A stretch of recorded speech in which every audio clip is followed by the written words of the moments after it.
Ma'am, stop. They can't Or just call take it my in. food away. We got kids.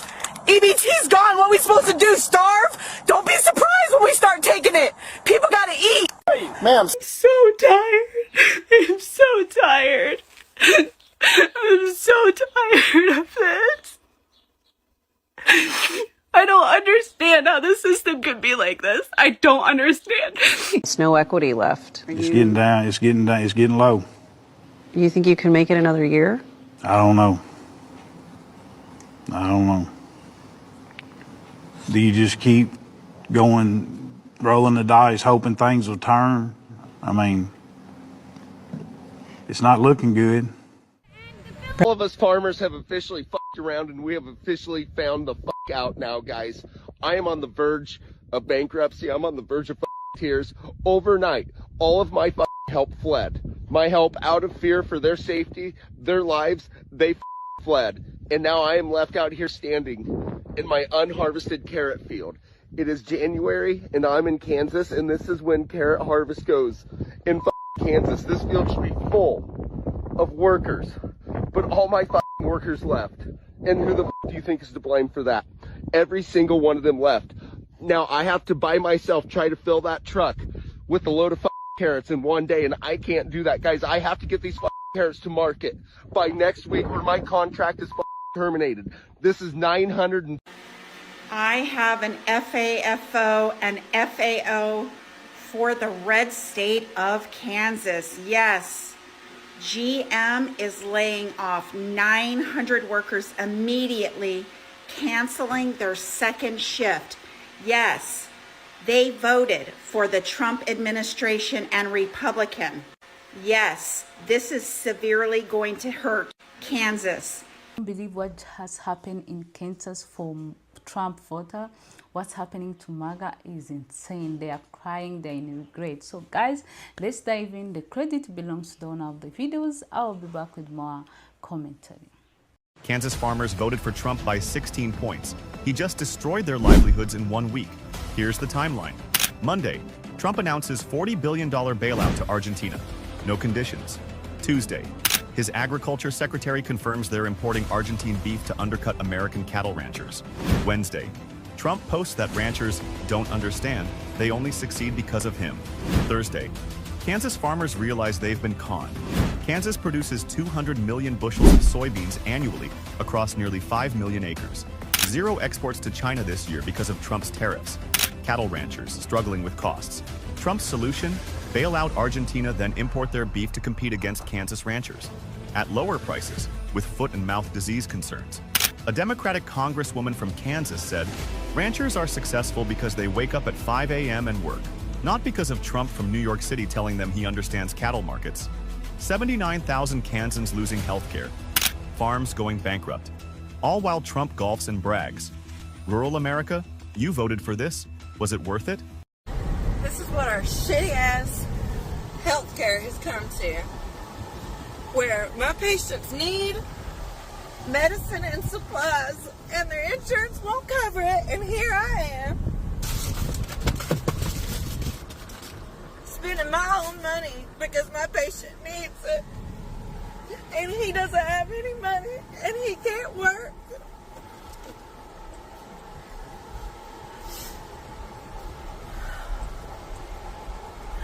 And the insurance won't even cover what he needs.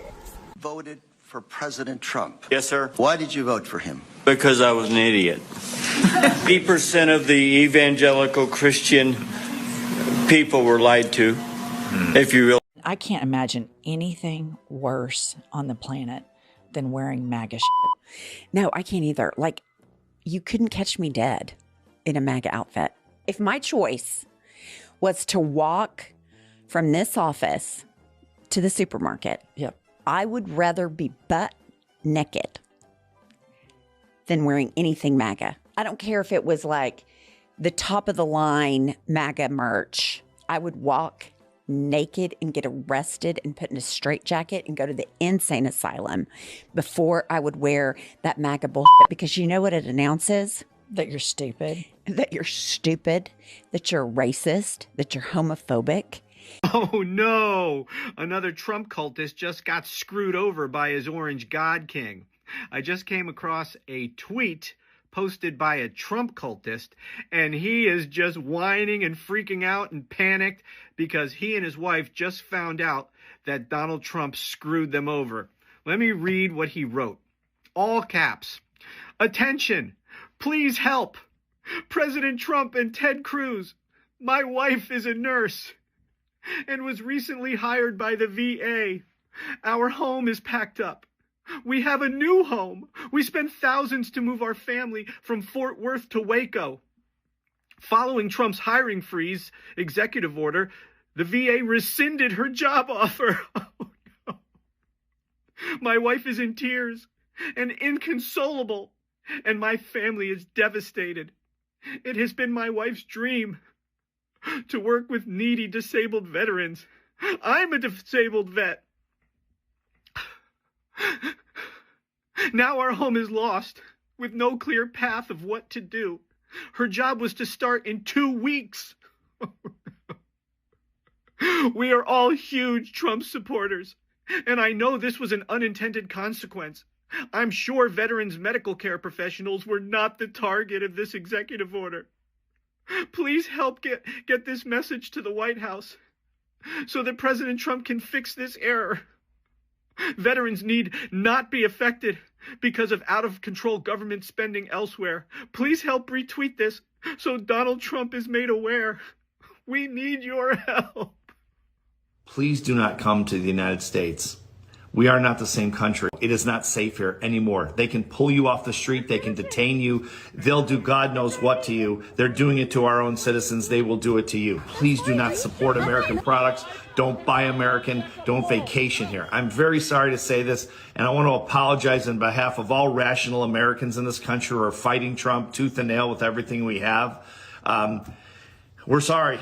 We are seeing a massive shift in how the globe interacts with America. And the results are empty hotel lobbies, canceled flights, and a tourism industry that is screaming for help. This isn't just about politics anymore.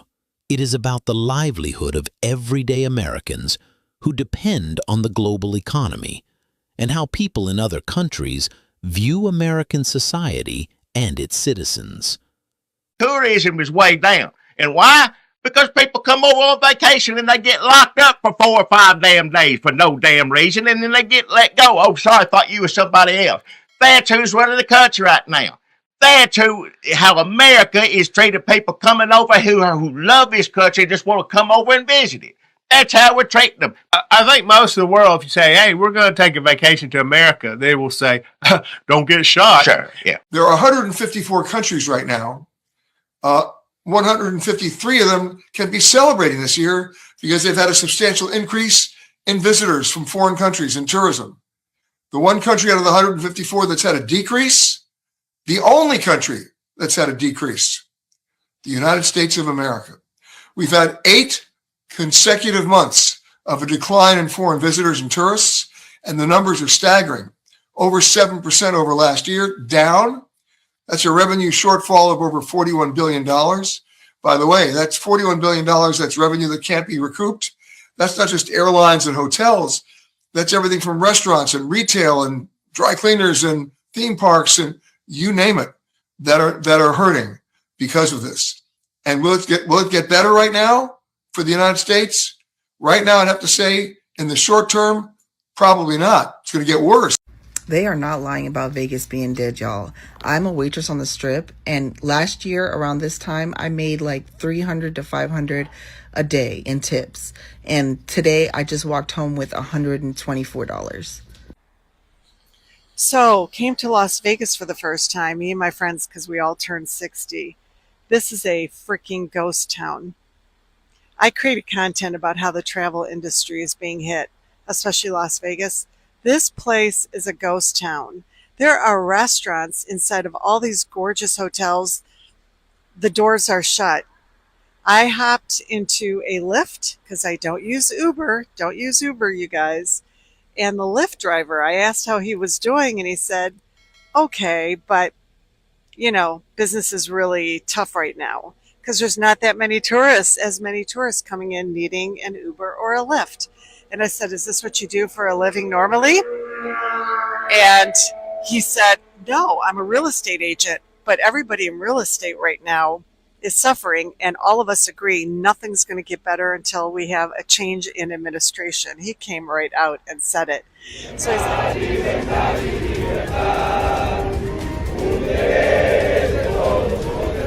De hoy, derivado de un reporte, personal naval localizó y retiró de manera preventiva 6 letreros de advertencia colocados en Playa Bagdad, Tamaulipas, cuya instalación generó dudas respecto a su procedencia y a su ubicación en el territorio nacional. En los últimos días, un incidente que estalló en el noreste de México ha dejado de ser una simple medida de ordenación costera local para convertirse en un debate seguido con interés por la opinión pública internacional.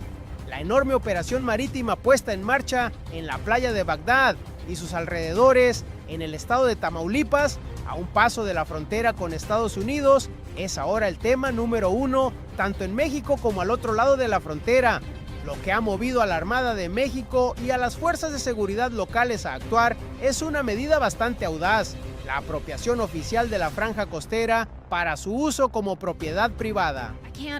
See this as anything other than a threat to, obviously I don't mean to be selfish, but I don't want my son and his peers drafted into this war. And that's something that you reported today on the Liberty Report, that as Iran escalates, Congress passes automatic involuntary draft registration. Now, this is the reason a lot of us voted against the Biden administration and the Kamala Harris campaign, because the Biden administration had floated doing this for Russia. How the F did we get here now? Can you tell us about this report? It's dangerous, and the NDAA is notorious because it's a must-pass bill. They will slip some of the worst language in there. If you remember going back, 15 or 20 years, the things that they put in the NDAA. Well, this is a terrible thing because it will automatically register young men between the ages of 18 and 26 for the draft, for the selective service. And so what it does, it creates a database of these people, and there's no longer any question of being able to make decisions on whether you want to register or not, and whether a war is unpopular, whether a war is unconstitutional, which this war is very, very obviously unconstitutional. You're going to be forced now to be in a situation where you will be automatically registered for the draft. And a lot of people are salivating at the idea of starting a draft, of sharing the burden. The problem with this, as Dr. Paul says, is the presumption is that the government owns you, that owns your body, that you are a slave. And that just simply isn't the case. If we were attacked, which I don't think we have been, maybe the colonel is a better historian than me, since 1812 by foreigners on our own soil, unless you count 9/11, which is another story. I mean, it's not something that's going to happen, but if it does happen again, I'm thoroughly confident in our young men and women that they will defend their own country. Right. This is not the existential threat to the United States, Colonel, right? As you've pointed out, it comes from Mexico. It comes across our southern border. It does not come from Iran, to say the least. No, Dan's 100% on target, and I'm very confident that if you called for a draft on the assumption that the draft was for people to exclusively defend the United States here at home, you would have no difficulty. But we all know that's not what the draft is all about. But I think it's important to point something out. We don't have an army to send. Our army is too small. It's been cut back repeatedly. We have put